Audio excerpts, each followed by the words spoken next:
once the does came in, I was like, okay, well, that drew them in. How can I get these bucks to come over? So I had a grunt call, and I hit the grunt a couple times, and that set them off because they realized these does were coming towards this grunt call. So they were like, oh, absolutely not. So then I saw the bucks come in. The first smaller buck came in, and I remember that buck was probably within 15, 18 yards from me. And I just remember thinking, like, I know that other one was bigger. Like, I know he was. And I'm like, if this is going to be, like, my buck this year, like, I'm going to wait. At the very least, I'm like, this is a cool experience because I literally called this thing in. That's the first time I've ever done that. And I'm sitting there waiting. And it felt like forever. It was realistically probably like 10 minutes. And then I see this bigger buck walk up. And he's right next to me. He's probably 10 yards. He almost rubbed up against the tree that I was sitting in. Size-wise, how big was he? Oh, man. Giant coos deer. I'd say... Stunner. Showstopper coos deer, buddy. Definitely a Northeast Ohio moose. No, I mean, it was a decent 6-point. Like, he was a little wider than the other one. Bigger bodied for sure. It was a big bodied deer. But he walked in, and I remember I kind of like just slightly looked over, and this deer looked directly at me. And like I thought, like, oh, he busted me. He busted me because I was trying a new camo that he actually gave me, and I was like, oh man, this deer's gonna bust me. Like, I mean, we're making eye contact at 10 yards from each other. I just didn't move, and I could not believe it. But the deer just shrugged it off, put his head down, and started walking to the corn. Now, the part that sucked is he was so close. I had my bow. Like, I didn't put it on the hanger because I learned real quick these deer come in quick. I wouldn't even have time. Like, if I had to reach, like, that's too much movement. So there's a rail in front of the stand, and I just rested it there. And usually I would keep my trigger on it. Well, I was like, well, now I need to draw, but this thing is literally right on top of me. So I waited until there is one tree in front of me that's probably, I don't know, like a foot and a half in diameter. I waited until his head passed that tree where I could see his body, but he couldn't see me. And I actually drew and actually had to lean over to the side of the stand to get a clear shot. And the crazy thing is when the first deer I got, I don't remember the shot. I don't really remember the impact. Like, everything went to a blur. But for this one, because this was the third one and I kind of calmed myself, I actually remember the release. I swear it was like watching my arrow in slow motion. And like, I saw the hit. And like, I was like, that's awesome. Like, I know it was a good hit. So he takes off running. He crosses the field and goes into the woods over by where he was at. And I climb down once he's out of sight, and I look at my arrow, and I had good sign and bad sign because I had good blood on it, but then it looked like a gut shot. Like there was not good. That arrow was covered in poop. Yeah. And I just remember thinking, I'm like, there's no way I shot too far back. There's no way. Like, I watched that hit. I know that was a good hit. And he came over, and we're talking about it, and like, I don't know, I just got like this gut-wrenching feeling. I'm like, dude, like, I know that was a good shot. Like, I don't understand this. And he's like, well, it could have been like, deflection. Like, the arrow could have deflected.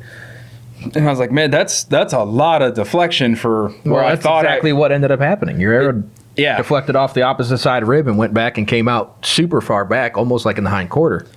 And we started tracking it. And I'm like, yeah, decent blood going through the field. And I was like, well, let's just go a little bit further. And we started going. I was just about ready to call it. And like, when you're tracking a deer, like blood trailing it, sometimes those take like a weird turn where they shouldn't take a turn. And it's going up a nice trail, and it just takes that weird turn off to the right through a nasty brush wall. And I was like, that's a pretty good sign. And I think we walked, 5 more yards, and he was piled up. And another nonverbal moment from Nick. Yep. Oh, I'm still having a hard time like talking about it, but he was like whispering, and I was like, there it is. He's like, he's laying right there. I was like, Nick, why are you being quiet? He's dead. He's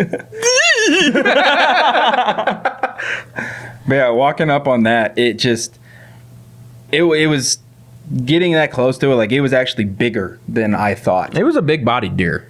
I won't want to say it was older on the downside, because I can tell by the stature of it. It was still a younger deer, but for a young deer, he had a big body. Like, probably dressed weight. We didn't weigh it because you took it somewhere, but I would have put that dressed out everywhere about 160. It's a good sized deer. That's a good deer. The other stocky. The other one that, like, it threw me off is once I got close to it and actually looked at it, it was actually an 8-point, and I thought it was just a 6. And like when I grew up, like, talking to my grandfather, because he used to hunt back in the day too. Like, if you got an 8-point, like that's a big deer. Like, 8 points are big deer. Oh, dude, my dad grew up hunting Pennsylvania. You got a 6-point, they put you in the paper. Yeah. So, like, I remember growing up, like, thinking if you get an 8-point, like, you got a monster. Like, anything that's 8-point is a monster. And I don't know. It was just like a very surreal moment for me. And then, like, we took some pictures and everything. I actually got some pretty good pictures. And then we decided, like, okay, well, we're going to drag it. But the nice thing is where I shot it, it actually went from that property to his dad's property and fell, 40 yards from one of the main trails. Mm-hmm. Which part that sucked is that main trail was uphill, which was a little bit difficult for us. I like how this man is complaining about shooting 3 deer in a month, having to drag a deer 40 yards. I think that's hysterical for me. It was awful. He's like, how I learned to control my nerves was I waxed everything that walked in front of me for a month, and now I'm cool as a cucumber in the tree. But yeah, we took it to the trail, and we let his dad know, and we went back and we got the side-by-side. And we got the donkey out. Yeah. We came back, cleaned it out in the woods. Yeah, it was a really surreal moment.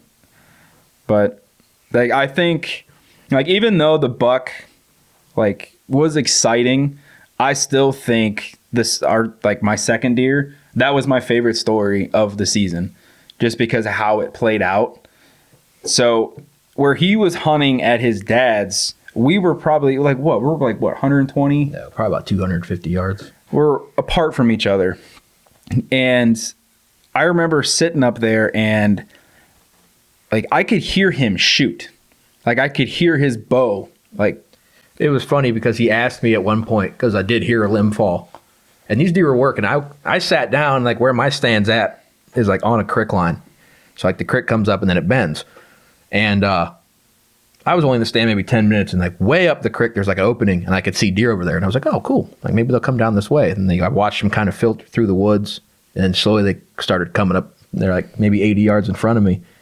And then a limb fell off a tree, and it made a loud noise. And he texted me. He's like, did you shoot? I heard something. And I was just like, no, not yet.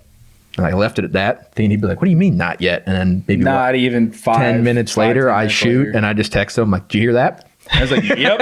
It's like, I heard that one. Like, that was unmistakable. Like, I knew that was a bow. I had 9 does in front of me. I just shot a doe, like, Wednesday. This is Friday. I was like, I don't want to take another doe this quick. So, I mean, when you have 9 in front of you and there's not a buck in the bunch, and I'm like, okay, maybe we can. So I shoot one. Chinese fire drill. They all run different directions, but I all watch them go out the same hole. I'm like, okay, cool. Well, I told him, I was like, sit tight. They're coming your way. And he texts me and goes, they're all in the field. So by the time I, get down, mine only ran 30 yards. It piled up. I get down, I find it, I call my dad, go back, come back out, we get it dressed and everything. And I said, yeah, Nick said those deer were in front of him. He's like, oh, did he get one? I'm like, I don't know. I don't think so. I didn't hear from him.